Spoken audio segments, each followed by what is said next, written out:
తగలేదు అట్లా ఫోన్ చేయండి, నేను ఫోన్ మాట్లాడుకుంటూ వస్తున్నాను.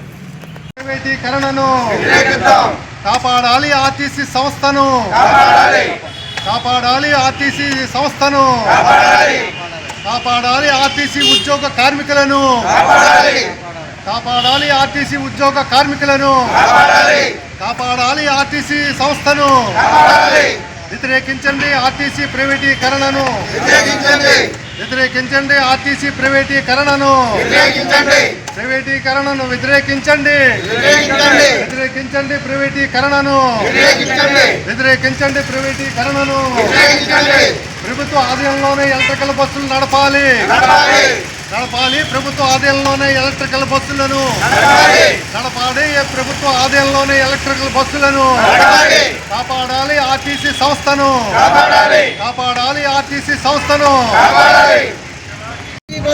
డిపోలను ప్రైవేటు వ్యక్తులకు అప్పగించరాదు ఆర్టీసీ డిపోలను ప్రైవేటు వ్యక్తులకు సంస్థను ప్రైవేటీకరణ చేయాలనే ఉద్దేశంతో కొన్ని స్టేషన్లు ప్రైవేటు వ్యక్తులకు కూటమి ప్రభుత్వం దారాదత్తం చేసే పనిలో ఉన్నారు. ఈ రోజున ఈవీ బస్సులు అంటే ఎలక్ట్రికల్ వెహికల్ అవి బస్సులు తీసుకొస్తా ఉన్నాము, ప్రజలకి ప్రయాణం సుఖంగా ఉంటుందని చెప్పేసి ప్రైవేటీకరణ చేస్తున్నాం, పీపీపీ పద్ధతిలో ఉంటుందని చెప్పేసి కూటమి ప్రభుత్వం రవాణా శాఖ మంత్రి రాంప్రసాద్ రెడ్డి గారు ప్రకటన చేయడం జరిగింది. అయితే మేము ఒకటి చెప్తున్నాం, సిఐటిగా ఈ యొక్క సంస్థను మీరు విచ్ఛిన్నం చేసి మొత్తం అంతా కూడా ఆర్టీసీని ప్రైవేటీకరణ చేసే ఉద్దేశంతో ఈవీ బస్సులు తీసుకొస్తా ఉన్నారు అని మేము చెప్తా ఉన్నాం. ముఖ్యంగా ఈ రోజున ఆర్టీసీలో సుమారు 40,000 కోట్ల రూపాయలు నికర ఆస్తి పోగుబడి ఉన్నదే. ఇది మీరు ప్రైవేటీకరణ ఇచ్చేటప్పుడు ఏంటంటే కొన్ని సంవత్సరాల లీజుకి ఆ ప్రైవేటు సంస్థలకే అప్పచెప్తారు. కాబట్టి ఆ సంవత్సరాలు అయిపోయిన తర్వాత ఆ ప్రైవేటు వ్యక్తుల్లోనే ఈ యొక్క ఆర్టీసీ డబ్బులన్నీ కూడా ఆ యొక్క స్థలాలన్నీ కూడా వాటి ఆధీనంలోనే ఉంటాయని చెప్పేసి మేము తెలియజేస్తూ ఉన్నాం. ముఖ్యంగా ఈ రోజున మహిళలకు స్త్రీ ఉచిత బస్సు అని చేసి ప్రవేశపెట్టారు, అది ఎత్తివేసే పని మీరు చేస్తూ ఉన్నారు. అంటే పొమ్మన లేకుండా పొగబెట్టే పని మీరు చేస్తూ ఉన్నారు. ఈ రోజున ప్రైవేటు వ్యక్తులు బస్సు నడపాలంటే బాగున్న రూట్లలోనే బస్సులు రవాణా చేస్తాను అని చెప్పి చెప్తాడు. అలాగే గ్రామాల్లో కానీ వాడల్లో కానీ ఈ బస్సులు నడిపే ప్రసక్తి మాత్రం ప్రైవేటు వ్యక్తులు మాత్రం తీసుకోరు.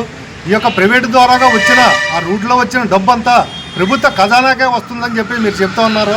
మరి ప్రభుత్వ ఖజానాకు వచ్చినప్పుడు ప్రభుత్వం కొత్తగా బస్సులు ఎలక్ట్రికల్ వెహికల్ బస్సులు కొనుగోలు చేసి అది రవాణా రహదారుల మీద మీరే ఉపయోగించాలి కదా. అంటే మీరు ఆర్టీసీలో పనిచేస్తున్న సంస్థ ఉద్యోగులందరినీ కూడా తీసేసే పనిలో మీరు పెట్టుకున్నారని చెప్పేసి కూటమి ప్రభుత్వాన్ని మేము హెచ్చరిక చేస్తూ ఉన్నాం. ముఖ్యంగా ఈ రోజున మాత్రం ఆర్టీసీ ప్రైవేటీకరణ చేస్తే మాత్రం సిఐటియు ప్రజా సంఘాలుగా మాత్రం మేము రాష్ట్ర ప్రభుత్వానికి వ్యతిరేక నిరసన కార్యక్రమాలు చేస్తామని చెప్పేసి తెలియజేస్తా ఉన్నాం. ముఖ్యంగా ఈ ఆర్టీసీ ప్రైవేటీకరణను అంచెలంచెలుగా విభజించకుండా ప్రభుత్వం ఆధీనంలోనే ఆర్టీసీ సంస్థ వినియోగించాలి, నడపాలని చెప్పేసి చెప్తా ఉన్నాం. అయితే ప్రజలకు మాత్రం ఈ అత్యాధునిక వెహికల్ మాత్రం వద్దని మేము చెప్పడం లేదు, కావాలి ఎలక్ట్రికల్ వెహికల్ కావాలి. కానీ అదన్న ప్రభుత్వ ఆధీనంలోనే ఆ కొత్తగా బస్సులు నిర్మాణం చేపట్టి అవన్నీ కూడా రహదారులను కూడా మీరే నడపాలని చెప్పేసి ప్రభుత్వాన్ని మేము డిమాండ్ చేస్తా ఉన్నాం. కొంచెం చిన్న సిఐటి మండల కన్నా ఈరోజు ఏం చేశారండి? ఈరోజు ఆర్టీసీ కాంప్లెక్స్ వద్ద ప్రజా సంఘాలు సిఐటి ఆధ్వర్యంలో ధర్నా నిర్వహించడం జరిగింది.